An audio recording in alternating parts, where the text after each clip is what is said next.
जैसा जैसा अभी हम डिस्कशन कर रहे थे कि इम्पोर्टेंट वेट नहीं है, इम्पोर्टेंट है हमारा लाइफस्टाइल। क्योंकि वेट भी एक लाइफस्टाइल की ही देन होती है। तो सबसे पहले मैं अपना इंट्रोडक्शन करूंगा। मेरा नाम अमित लांबा है और मैं एक आईआईटी ग्रेजुएट हूं, और मैं अभी एक हाइड्रो पावर इंजीनियर हूं। और मैं चीज़ों की तह तक जाना मेरा शौक है। और मैं भी इस कम्युनिटी से जुड़ा जस्ट अभी हूँ, 1 महीना हुआ है मुझे। तो मैं जब 1 महीना पहले, मेरा वेट था लगभग 100 किलो के आसपास रहता था, तो कपिल जी ने मुझे इंट्रोड्यूस किया। और आज मेरा वेट लगभग 91-90 के आसपास होने लगा है। तो बड़ा अच्छा लग रहा है। 10 किलो डर्टी फैट चला गया, लाइफस्टाइल चेंज हो गई, सबसे बड़ी बात है। और सबसे अच्छी चीज ये होगी कि हमारा जो एक नेटवर्क है, जो हम अच्छे लोगों के साथ हमारा बैठना है, ये एक स्टार्ट हो गया है। तो अच्छी चीजें हम ग्रैब करते हैं, नकारात्मक चीजें हमारी जिंदगी से जितनी हो सके उतनी दूर रहें। तो लाइफस्टाइल से जुड़ी हुई कुछ नॉलेज है जो मैं आज देना चाहूंगा आपको। देखिए, हमारे शरीर में जो सबसे इंपॉर्टेंट ऑर्गन होता है वो हमारा ब्रेन होता है। तो ब्रेन ही हमें चलाता है, ब्रेन ही हमें बचाता है, और ब्रेन ही हमें हर तरह की परेशानियों से दूर रखने की कोशिश करता है। तो हमारे कुछ लाइफस्टाइल की हैबिट्स ऐसी हैं जिससे हमारे ब्रेन पे इम्पैक्ट आता है। वो अच्छा भी हो सकता है और वो बुरा भी हो सकता है। बुरे असर ज्यादा हैं। तो हम शुरुआत करते हैं कि हमारा सबसे पहला जो बुरी आदत होती है वो हमारा सिटिंग का पोस्चर होता है। हम किस तरीके से बैठते हैं, ये हमारे लाइफस्टाइल का एक बहुत बड़ा हिस्सा है। क्योंकि आजकल आप देखते हो कि हमारी जो स्पाइन होती है, जो हमारा ये बैक का जो हिस्सा होता है, इसको स्पाइन कहते हैं। और सिटिंग पोस्चर से ये डिफाइन होता है। ये तय हो चुका है कि जिस तरीके की हमारी आदतें होंगी, हमारी स्पाइन की शेप उसी तरह की होती चली जाएगी। आप देखोगे कि यंग जो बच्चे होते हैं वो आजकल अपनी स्पाइन को डिस्ट्रॉय कर रहे हैं। ऐसा मैं इसलिए कह रहा हूँ कि आप देखोगे कि आजकल हम ऑफिस जाते हैं, गाड़ी में बैठ के जाते हैं। फिर ऑफिस में जाते हैं, 10 घंटे बैठते हैं, फिर उसके बाद हम आ जाते हैं, फिर घर पे बैठते हैं, फिर शाम को वीडियो गेम खेलते हैं या टीवी देखते हैं, फिर बैठे रहते हैं और लास्ट में सो जाते हैं। तो जो काम हम कर रहे हैं वो सारा बैठे बैठे कर रहे हैं। तो बैठने का जो हमारा पोस्चर है, ये हमारे स्पाइन को बहुत एब्रप्टली इफेक्ट कर रहा है, बहुत बुरे तरीके से इफेक्ट कर रहा है। और इस पे आजकल रिसर्च भी होनी स्टार्ट हो गई है। क्योंकि देखिए, इवोल्यूशन जब हुआ था, जब इंसान 4 पैरों से चलता था, तब हमारी जो स्पाइन जिस तरह की हुआ करती थी, और आज जब हम 2 लिम्ब इंसान कहते हैं, मतलब हम 2 पैरों से चलना जब से हमने स्टार्ट करा, इवोल्यूशन थ्योरी ये कहती है कि हमारी सारी चीजें चेंज हो चुकी हैं, लेकिन स्पाइन आज भी हमारी फ्रेजाइल है। स्पाइन का जो हिस्सा है वो आज भी उस हिसाब से डेवलप नहीं कर पाया जिस हिसाब से हमारा इवोल्यूशन हुआ है। तो स्पाइन को बहुत ही इंपॉर्टेंट और बहुत ही गंभीरता से हमें लेना चाहिए। इसको इतना, हमें हमारी आदतों को इतना खराब नहीं कर लेना है कि जिससे हमारी स्पाइन खराब हो जाए। क्योंकि ये डायरेक्टली हमारे ब्रेन से जुड़ा हुआ है और हमारी ब्रेन हेल्थ से जुड़ा हुआ है। तो देखिए, आजकल क्या नाम है, हमारा ओवरवेट जब हो जाते हैं लोग, तो उनका आप देखोगे कि चलने का तरीका चेंज हो जाता है। वो आगे की तरफ बैलेंस बनाने के लिए हमारा पीछे, ऊपर का हिस्सा पीछे की तरफ झुक जाता है, और फिर यही पोस्चर जो है हमारी एक लाइफस्टाइल बन जाती है। आगे चल के वो जरूर उसकी स्पाइन जो है मुड़ जाएगी। तो आजकल तो ऐसे सॉफ्टवेयर्स भी आए हैं जिनसे हमारा ये पहचान हो सकती है कि आज हम जिस पोस्चर में बैठ रहे हैं, हमारी जो आदतें हैं, तो हमारा आगे बुढ़ापे में हमारा किस तरह का पोस्चर होने वाला है। तो इस तरह के सॉफ्टवेयर्स भी इजाद हो चुके हैं। देखिए, इसका सॉल्यूशन क्या है, हमारे जो सिटिंग पोस्चर है इसको कैसे सुधारा जा सकता है। सबसे बड़ी परेशानी क्या आती है कि हम जब बैठते हैं, काम करते हैं, हम बिल्कुल भी रेस्ट नहीं लेते हैं। तो साइंटिस्ट ये कहते हैं कि हमें हर 20 मिनट में थोड़ा बहुत उठ जाना चाहिए। और एक साइंटिस्ट हैं जिनका नाम है डैनियल गोलमैन। तो इन्होंने एक रिसर्च करी थी इस पे, तो उन्होंने ये भी कहा कि भाई, ये मैटर नहीं करता है कि हम कितनी देर बैठते हैं। हम 8 घंटे, 10 घंटे, 20 घंटे बैठ सकते हैं। लेकिन प्रॉब्लम है अनइंटरप्टेबल सिटिंग। यानी कि हमें कोई रोक नहीं रहा है बैठने से। कोई ऐसी चीज होनी चाहिए जो हमें कंटिन्यूअसली बैठने से रोके। अब क्या ऐसा हो सकता है कि ऐसा कोई मोबाइल में एक ऐसा बीप लगा दिया जाए कि हर 20 मिनट में जो हमें रिमाइंड करता रहे कि भाई हमें इंटरप्टिव रहना है, यानी हमें एक कंटिन्यूअसली एक ही पोजीशन पर नहीं रहना, हमें थोड़ा बहुत टहलते रहना है, या हल्का सा मूवमेंट होनी चाहिए, उसके बाद फिर आप बैठ जाओ। या हमारा काम इस तरह का होना चाहिए जो कि हमें थोड़ा बहुत हिलने डुलने पे मजबूर रखे। सिटिंग एक ही लेवल पे नहीं रखनी है। तो ये हम सुधार कर सकते हैं। देखिए, पोस्चर जो है वो डिग्रेड करने पे है। और अगर हम इसको सुधार नहीं करेंगे अगर पोस्चर में, तो ये हमारा हेडेक और जो सर्वाइकल पेन है, शोल्डर पेन है, इसमें तब्दील हो जाएगा और हमें पता भी नहीं चलेगा ऐसा कब हो गया। जाने अनजाने में हम कहीं ना कहीं पोस्चर को ज्यादा अहमियत देते नहीं है। लेकिन ये बहुत इंपॉर्टेंट चीज होती है हमारी ब्रेन हेल्थ के लिए। और आजकल जैसा मैंने बताया कि मशीनें बता भी सकती हैं कि हमारा कैसा पोस्चर है, हालांकि उसकी एक्सेसिबिलिटी इतनी आसान नहीं है। लेकिन हमें अपना पोस्चर जैसा मैंने बताया स्ट्रेट रखना है, स्पाइन को स्ट्रेट रखना चाहिए जितना ज्यादा हो सके, और एक रिमाइंडर लगा के रखें, और 20 मिनट में हमें कुछ ना कुछ इंटरप्शन होती रहनी चाहिए। और ज्यादा से ज्यादा कोशिश ये करें कि हम खड़े होकर काम करें। कई बार देखा होगा मीटिंग्स जो होती है हम बैठ के करते हैं। आदत डालें कि हम वॉक करते हुए मीटिंग करें, किसी से मिल रहे हैं तो अपने घर में वॉक करते हुए बात करें, सड़क पे वॉक करते हुए बात करें। मतलब मूवमेंट होती रहनी चाहिए। अब ये मेंटल हेल्थ से क्यों जुड़ी हुई है, अब हम बात करेंगे कि मेंटल हेल्थ क्यों इससे जुड़ा हुआ है। तो आप देखिए कि हम जब इंसान का इवोल्यूशन हुआ, आप कभी भी ध्यान से देखेंगे, जो बच्चा होता है जब वो बड़ा होता है, आप उसको सारी चीजें सिखा सकते हो। लेकिन हम उसे दो चीजें ऐसी हैं जो नहीं सिखा सकते हैं, वो होता है कि हम कैसे मूव करते हैं। अब मूवमेंट का मतलब ये नहीं है कि हम जैसे चलते हैं, इसमें हमारा सिटिंग, वॉकिंग, स्लीपिंग, ये सारे पैटर्न्स होते हैं। ये वो खुद से उसकी बॉडी अडाप्ट करती है। और दूसरी चीज होती है जो हम उसको नहीं सिखा सकते हैं, कि हाउ वी थिंक, हम कैसा सोचते हैं। ये भी इंसान की डीएनए पे और उसकी अपनी जो पर्सनैलिटी होती है उस पर डिपेंड करता है। हम दो चीजों को उसको नहीं सिखा सकते। ये हम अपने आप से ही हम सीखते हैं, एक्सपीरियंस के हिसाब से हम सीखते हैं।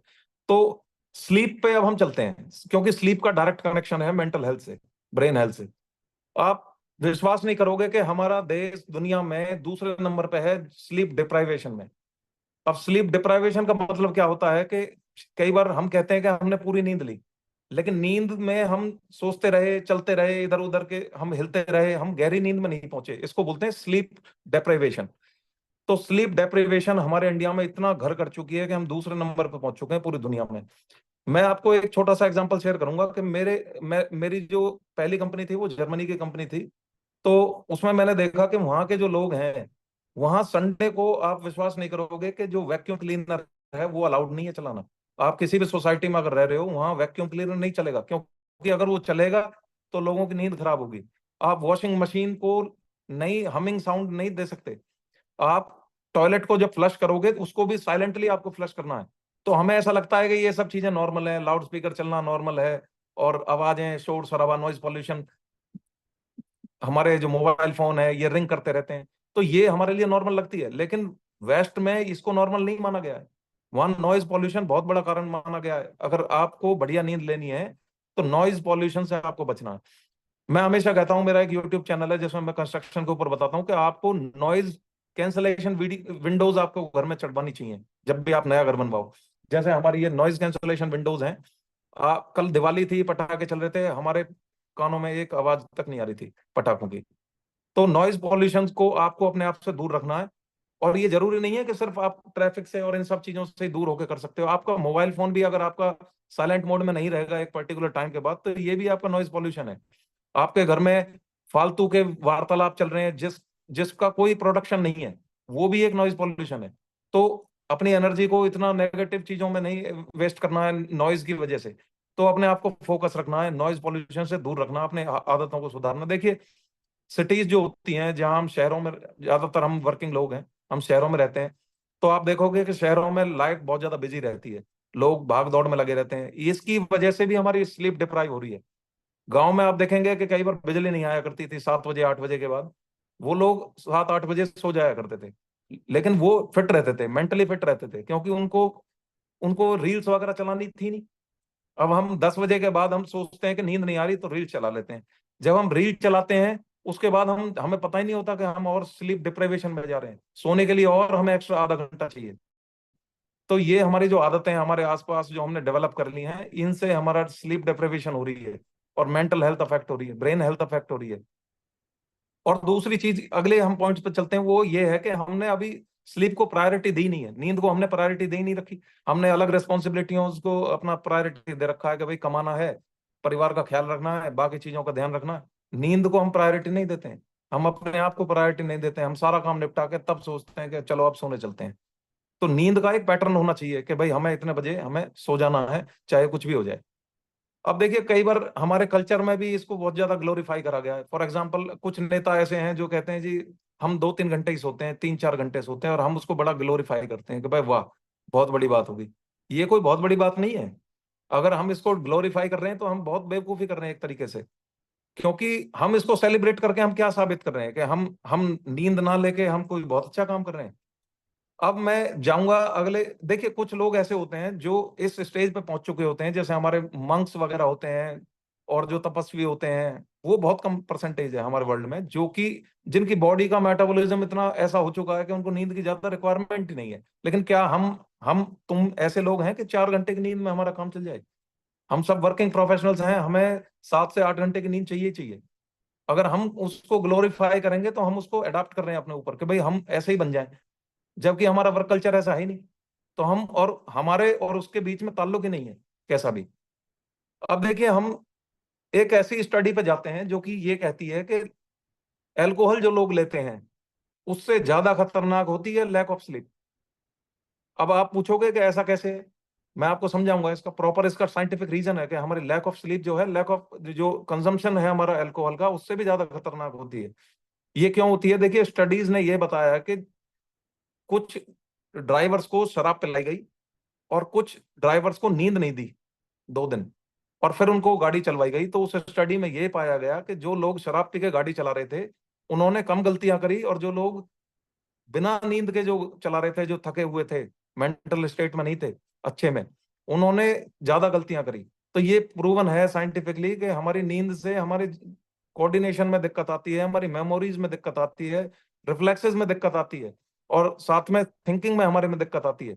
तो हमें प्रॉपरली उसको, ब्रेन हेल्थ को अगर हमें स्टिमुलेट करना है तो हमें नींद अच्छी लेनी है। अब ब्रेन पे चलते हैं। देखिए ब्रेन भगवान ने बड़ा अजीब सा एक दिमाग जो है, ये बाकी बॉडी की तरह नहीं है। हमारा जैसे हाथ है, पैर है, लंग्स हैं, फेफड़े हैं, ये आपस में इंटरकनेक्टेड है। हमारा ब्रेन जो है ये बहुत ही अजीबोगरीब एक ऐसा ऑर्गन बनाया है, दिमाग जो है ये बाकी चीजों से बिल्कुल अलग है।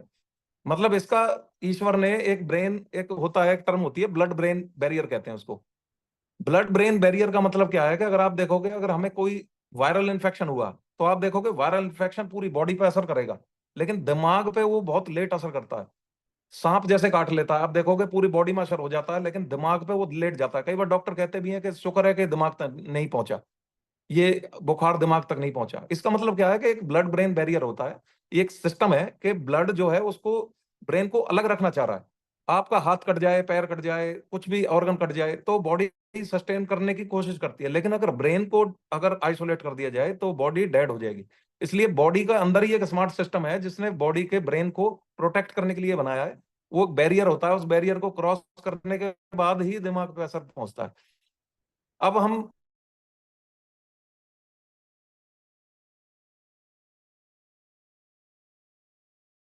क्यों कह रहा हूँ नींद बहुत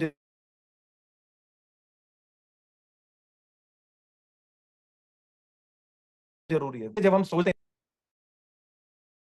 नींद में होते हैं, नींद में अब हमारी बॉडी एक्सक्रीट कर देती है कुछ भी गंदा संदा खाया है, मात्र 20% ही हमारा ये पूरी बॉडी का एक हिस्सा है, सिर्फ 20% से भी कम ही है। और लेकिन एनर्जी जो है, ग्लूकोज जो है, ये सबसे ज्यादा ड्राइव करता है। ये सबसे ज्यादा एनर्जी चाहिए ब्रेन को, क्योंकि अब देखो 80 बिलियन हमारे न्यूरॉन्स हैं। 80 बिलियन न्यूरॉन्स जब काम करते हैं तो इनको कहाँ से एनर्जी चाहिए? ये ग्लूकोज से ड्राइव करते हैं। तो इतनी जब एनर्जी हमारा ब्रेन को चाहिए, हमारा लिम्फेटिक सिस्टम जो है वो ये भी देखता है कि अभी इतने न्यूरॉन्स काम कर रहे हैं, इनका एक्सक्रीशन जो होगा, इनका जो गंदगी जो होगी उसको कैसे साफ किया जाए। उनकी जो गंदगी होती है वो नींद के दौरान साफ होती है। अब एक छोटा सा बहुत बढ़िया एग्जांपल मैं आपको दूंगा। आप देखोगे कि हमारी बिलियंस ऑफ ईयर से हमारी जो मदर नेचर है, जो अर्थ है, ये बिलियंस ऑफ ईयर से चलती आ रही है, और इसमें एक सिस्टम बना हुआ है। आप देखोगे कि हमारे जो हमारी अर्थ है, ये रात हो जाती है फिर दिन हो जाता है, ये ईश्वर ने ऐसे नहीं बना दिया। इसमें बताया गया है कि आप सो, और ये सोने का टाइम है।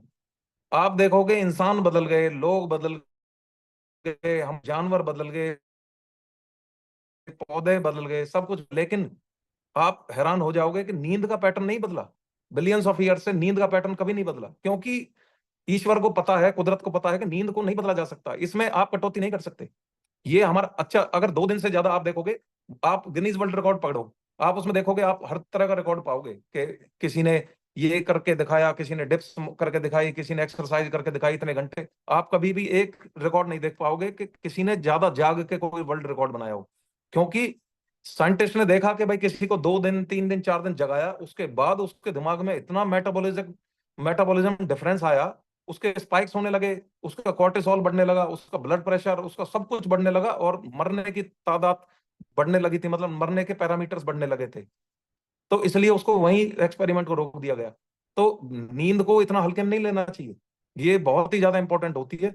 अब जब हम नींद में हो रहे होते हैं तो हमारी बॉडी स्कैन करती है हमारे ब्रेन को, और उसमें से वो जो टॉक्सिन्स हैं उनको बाहर निकालती है।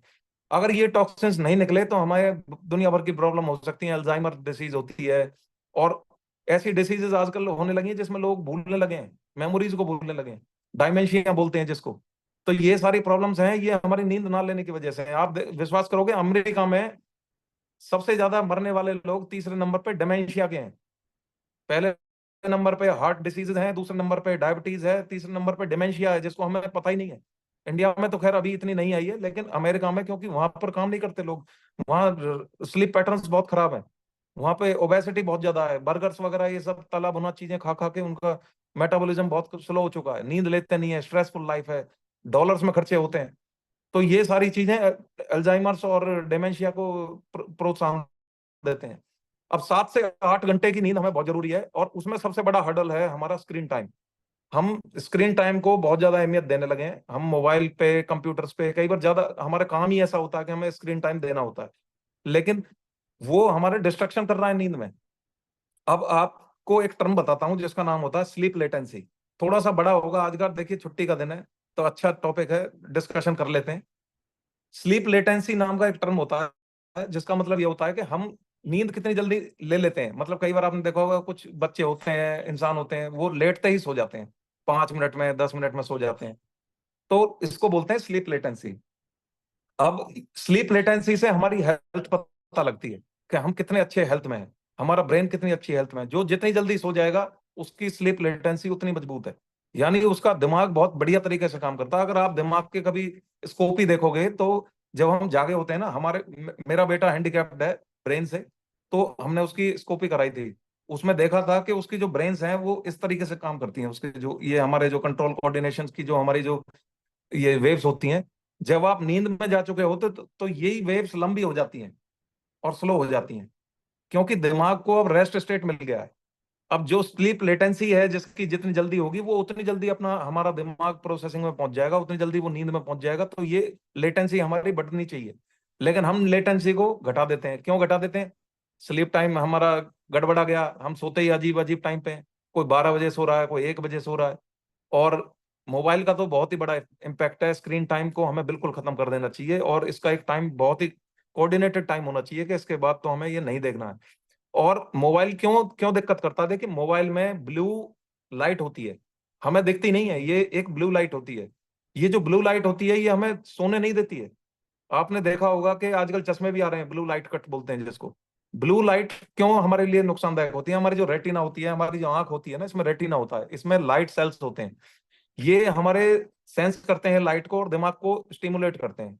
तो ब्लू जो होता है, ये सबसे बड़ा स्टिमुलस माना गया है। ब्लू लाइट जो होती है, ये जल्दी स्टिमुलेट कर देता है दिमाग को, और ब्राउन और रेड जो होता है, ये लेस स्टिमुलेशन होती है इससे। तो हम जितना भी मोबाइल वगैरह देखते हैं, ये ब्लू का कंटेंट ज्यादा होता है इसमें। तो दिमाग में एक सर्केडियन रिदम होता है। सर्केडियन रिदम का मतलब होता है, जैसा सर बताते हैं हमारे कोच साहब अजय पाल जी, कि हमारी एक बायोलॉजिकल क्लॉक होती है, उसको बोलते हैं सर्केडियन रिदम। ये हमें बताती है कि कब हमारा सोने का टाइम हुआ है, कब हमारा जागने का टाइम हुआ है। अब जब हमारा दिमाग कंफ्यूज रहेगा, उससे तो लाइट मिल रही है, उसको तो पता ही नहीं है कि रात हो गई है। जब ये राइट लाइट हमें स्टिमुलेट करती रहेगी ब्रेन को, तो सर्केडियन रिदम डिस्टर्ब हो जाएगा। उसको कभी नहीं पता लग पाएगा कि हम कब नींद में हमें जाना है और कब रात हुई है, कब दिन हुआ है। तो हम डिस्टर्ब कर रहे हैं अपने ब्रेन के सर्केडियन रिदम को, और हमारी जो क्लॉक है वो मैस्ड अप हो जाती है। इसलिए आपको क्या करना है, अपने रूम में आप अपनी लाइट्स को जो है लो करके सोइए। और हमें ना लगभग सोने से 2-3 घंटे पहले इसकी तैयारी कर लेनी चाहिए। लाइट्स को धीमा कर दिया, या फिर कोई बुक पढ़ ली मोबाइल के बजाय। थोड़ा बहुत आजकल साइंटिस्ट योगा निद्रा को पढ़ते हैं, मैं उस पर रिसर्च करूंगा और मैं आपके सामने लेके आऊंगा। ये योगा निद्रा का टर्म कई बार आया मेरे सामने, और हम इसको ज्यादा ध्यान देते नहीं है, क्योंकि योग से जुड़ी हुई चीज है, तो हम सोचते हैं कि यार ये तो बड़े बूढ़ों के लिए छोड़ दो। तो योगा निद्रा को मैं लेके आऊंगा आपके सामने जरूर, इसका कुछ ना कुछ साइंटिफिक बेनिफिट है, क्योंकि अगर साइंटिस्ट इसको बात कर रहे हैं, पॉडकास्ट में लोग बात कर रहे हैं यूएस में, तो इसमें कुछ ना कुछ है। तो मैं उसके बारे में पढ़ूंगा, आपके सामने लेके आऊंगा।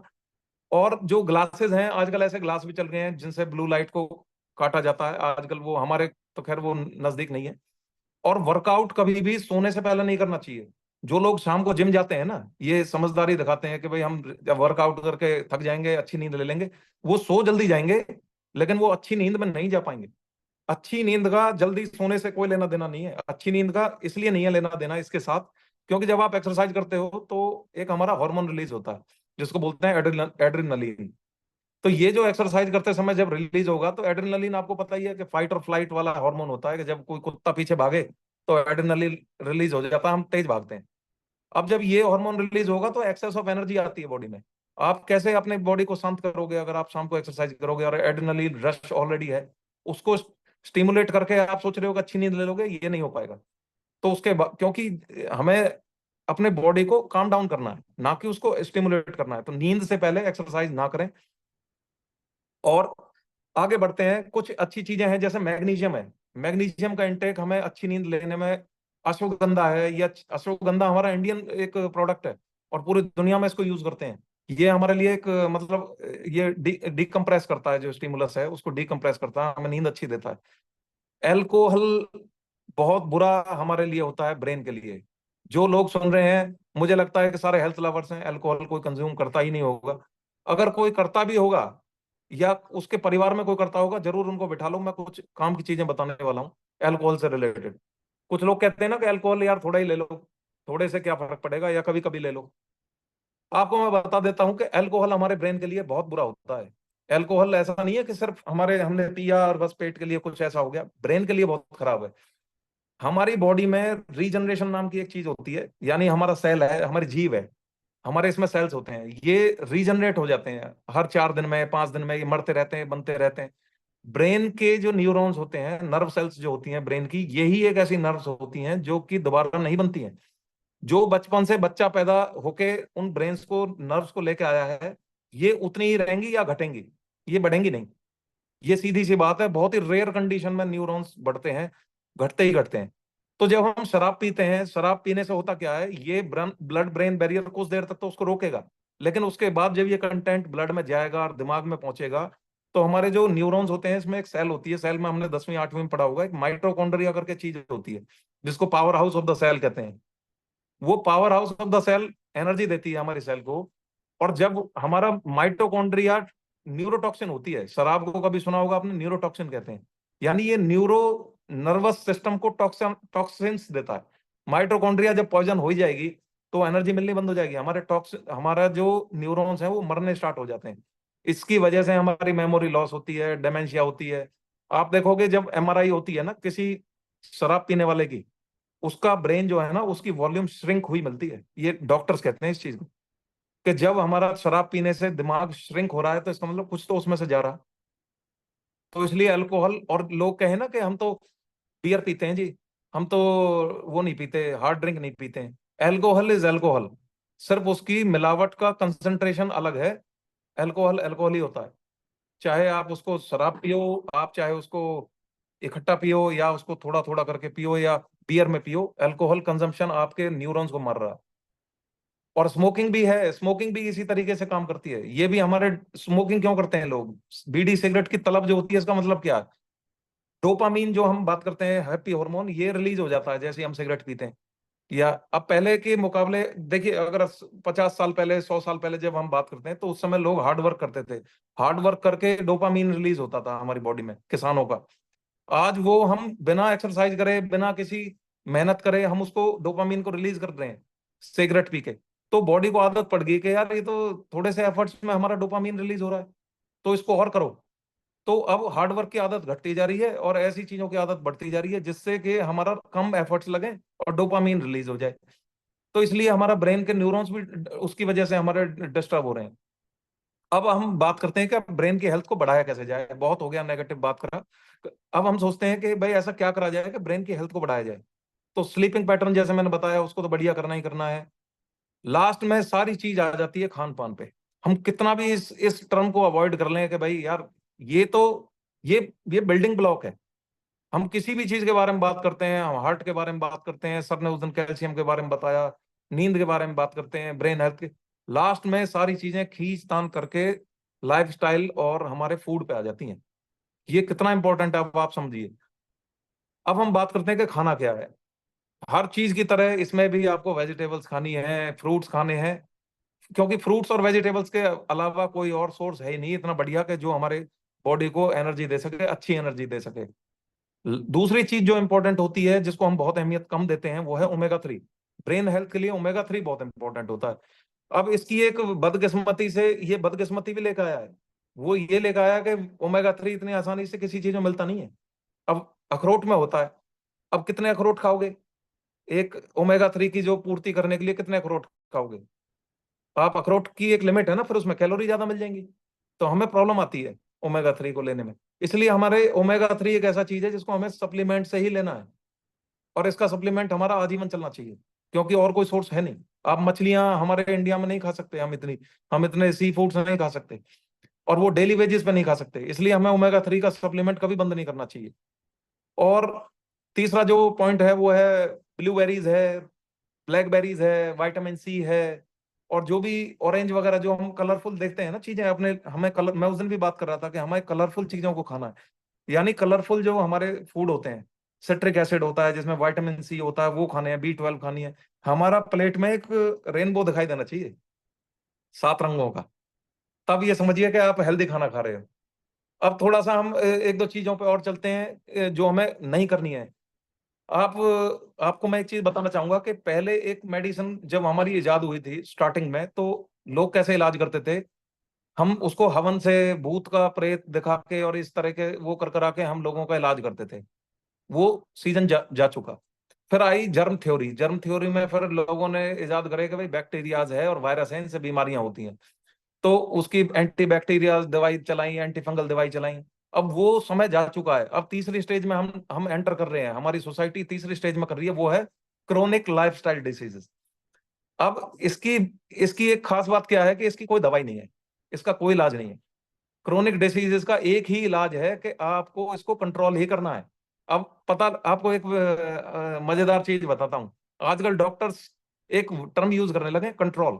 वो यूज नहीं करते कि क्योर। आप देखोगे डायबिटीज से जुड़ा हुआ शब्द है, उसको कहते हैं ये दवाई आपके डायबिटीज को कंट्रोल करेगी, ये ट्यूबरक्लोसिस को कंट्रोल करेगी, ये फलानी चीज को कंट्रोल करेगी। कंट्रोल करने का शब्द क्यों आया? क्योंकि कभी भी बीमारी अब ठीक होती नहीं है।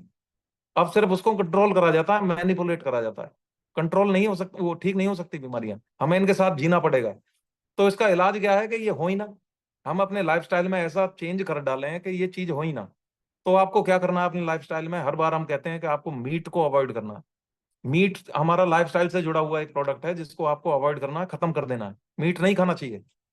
नींद, मैंने बताई कि नींद पूरी लेनी चाहिए। फिर तीसरी सबसे ज्यादा इंपॉर्टेंट चीज आती है, वो है हमारी एक्सरसाइज। ये इतनी इंपॉर्टेंट है, एक्सरसाइज इतनी इंपॉर्टेंट है क्योंकि ये रिकवरी कराती है हमारी बॉडी की। हम जब तक हमारे हमारे टिश्यूज को ब्रेक नहीं करेंगे, हमारी मसल्स को ब्रेक नहीं करेंगे, हमारी एक्सरसाइज हमारी नहीं करेंगे, हमारा ब्रेन भी हमारा स्टिमुलेट नहीं होगा। एक्सरसाइज से ही सब कुछ चलता है। आप देखोगे एरोबिक जो एक्सरसाइज करते हैं लोग, जो हम जैसे हम करते हैं, ऑक्सीजन की, एरोबिक का मतलब होता है ऑक्सीजन की अगर हमारे आसपास वो हो, भरमार हो, और उसमें हम एक्सरसाइज करते हैं, तो हमारा जो सेरेब्रल मेटाबॉलिज्म होता है, जैसे बॉडी का मेटाबॉलिज्म होता है, ऐसे ही सेरेब्रल मेटाबॉलिज्म होता है, जो ब्रेन का हमारा मेटाबॉलिज्म होता है, ये इंप्रूव होता है। हमारा जो हिप्पोकैम्पस होता है, एक ग्लैंड है जिसमें मैंने बताया था सारे हॉर्मोन्स वगैरह होते हैं, मेमोरीज होती हैं, ये हमारा बढ़िया काम करना स्टार्ट कर देता है जितनी ज्यादा ऑक्सीजन हमारे अंदर जाएगी। तो ऑक्सीजन में एक्सरसाइज करनी चाहिए जितनी ज्यादा से ज्यादा हो सके। अब लास्ट के 2 पॉइंट बचे हैं, वो है आपको ब्रोकली खानी है। ब्रोकली जो होता है ना, अगर ब्रोकली ऐसी मिल जाए ना, स्प्राउट्स वाली ब्रोकली बोलते हैं उसको। अब इस ब्रोकली स्प्राउट्स में एक खास चीज दी है कुदरत ने, सिर्फ इसी के अंदर दी है। उसको बोलते हैं सल्फोफेंस। अब ये सल्फोफेंस का काम क्या होता है? जो हम जिस पॉल्यूशन में हम रह रहे हैं ना, जिस AQI में, अंजू मैडम कहती हैं कि हमारा AQI आप कभी चेक करके देखो, 500 600 भी चला जाता है, 800 भी चला जा रहा है आजकल। तो ये जो पॉल्यूटेंट्स हम ले रहे हैं हमारी बॉडी में, सिर्फ ब्रोक्यूलाई स्प्राउट्स जो होते हैं, यही एक ऐसा पदार्थ है जो उसको बाहर निकाल सकता है, टॉक्सिन्स को। दवाइयों से अलग बता रहा हूं मैं, नेचुरल जो चीज मिल रही है। तो ब्रोकली की इंटेक हमें बढ़ा देनी चाहिए। ये हमारे पॉल्यूटेंट्स को हमारी बॉडी से बाहर निकाल देती है। और लास्ट में मैं फिर वहीं आऊंगा, फिर उसी पॉइंट पे आ जाऊंगा, बिल्कुल जो लास्ट मेरा रहेगा, कि हम जो हमारी चहेती हैं ये बीमारियां, हम, मैं चहेती इसलिए कह रहा हूं कि हम चाह रहे हैं इनको। अभी हम जैसे अभी बात कर रहे थे कि मैंने चीटिंग कर डाली, देखिए चीटिंग कर डाली कोई समझदारी की चीज नहीं है, ये कोई बहुत अच्छा काम नहीं कर दिया, चीटिंग कर डाली। दिवाली आई है, हमारी भी दिवाली आई है, मैंने अपने गुरु की बात उसको फॉलो किया, मैंने उसको ऐसे नहीं जाने दिया। मेरे गुरु ने अगर, मेरे अजयपाल जी ने अगर कुछ कहा है कि ये आपका लाइफ स्टाइल है और यही आपको डिसाइड कराएगा आपके लाइफ को, तो मैं उसको, इनके शब्दों को इतना हल्के में नहीं लेने वाला कि उसको मैं एक दिवाली की वजह से मिठाइयाँ खा लूंगा। मेरे घर में मिठाइयों के लाइन लगी पड़ी है। मैंने एक गुलाब जामुन या कोई चीज मैंने उसको देखा, उसको हीन भावना की तरह से देखा कि ये मेरे लिए नुकसानदायक है, मैं क्या करने वाला हूँ, इसको खा के क्या मिलेगा मुझे, सिर्फ 2 मिनट का स्वाद मिलेगा। और जो मेरे गुरु ने मुझे बताई है जो बात, मैं उसको इतनी हल्के में ले लूं कि इसको मैं कंज्यूम कर जाऊं और मैं सोचूं कि यार चीटिंग होगी, ये मेरे लिए नुकसानदायक है, कोई नहीं देख रहा, लेकिन मैं ऐसा करूं क्यों। तो आपको अपने लाइफ स्टाइल में अपने से आपको सच्चा होना पड़ेगा, और चीटिंग को हेट की भावना से देखो, उसको बढ़ावा मत दो कि हमने चीटिंग करके बहुत अच्छा कोई काम कर दिया। ये कोई शौक की चीज नहीं है, ये हमें गड्ढे में ले जा रही है। तो अच्छी चीजें खाओ, अच्छी चीजों को अपनाओ, और ये हमारी अपनी बाई चॉइस होती है। बस मैं यही कहूंगा कि अगर इससे थोड़ी बहुत भी आपको नॉलेज मिली हो और आपको इससे कोई फायदा हुआ हो, तो आप इसको बस अपनी लाइफ में अपना डालो, इसको जाया मत करना। बिल्कुल जबरदस्त नॉलेज दी है। अगर किसी ने गौर से सुना होगा तो, नहीं सुना होगा तो ये यूट्यूब का चैनल है सर का, वहाँ पे अपलोड हो जाएगी, वहाँ से भी आप सुन सकते हो। तो बिल्कुल अमित भाई साहब तो नॉलेज का भंडार है, पता नहीं कहाँ छुपे रुस्तम थे अब तक, तो पहले क्यों नहीं आए। लेकिन यही कहते हैं कि देर आए दुरुस्त आए, तो अब भी आगे तो बढ़िया बात है, हमें कुछ ना मेरी भी कुछ। लाइफ स्टाइल खराब थी क्योंकि मेरा ट्रैवलिंग बहुत ज्यादा होता है, मेरा खाना एक जगह का नहीं रहता है। मैं जैसे अभी कहीं वियतनाम जाऊंगा तो मुझे वहां सर्वाइवल के लिए वो चीजें खानी होती हैं, कभी किसी कंट्री में जाना होता है तो वहां का खाना मैं कितना खाना यहाँ से लेके जाऊं, और एक एक 2 2 महीने के लिए जाना होता है। इसलिए मैं हालांकि मैं कभी अल्कोहल कंज्यूम नहीं करता, मैं टोबैको या ऐसी चीजें कंज्यूम नहीं करता, लेकिन मेरा वेट ओवर वेट हो जाता था लाइफ स्टाइल हैबिट्स की वजह से। लेकिन मैं कोशिश अब ये करूंगा कि लाइफ स्टाइल को बेटर करा जाए, और वो अभी ऑन गोइंग जर्नी है। बिल्कुल सर, ये आपने जो बातें बताई हैं, मैं तो अपने जीवन में आज से इस्तेमाल करूंगा। तो चीटिंग के ऊपर आपने जो बातें बताई हैं, तो आज मेरी मैंने आदत ही बना ली समझ लो आज, कि चीटिंग तो नहीं करनी है। चीटिंग को एक हेट मतलब बुरी आदत की तरह देखना है। तो अंजू मैडम अपना कान खोल के सुन लो, चीटिंग कर रहे हो तो अपना रिजल्ट तो रुकेगा ही रुकेगा। दूसरा, आप चीटिंग कर रहे हो तो अपने आप के लिए कर रहे हो, किसी और के लिए नहीं कर रहे हो। सर पहले मेरी बात सुनो।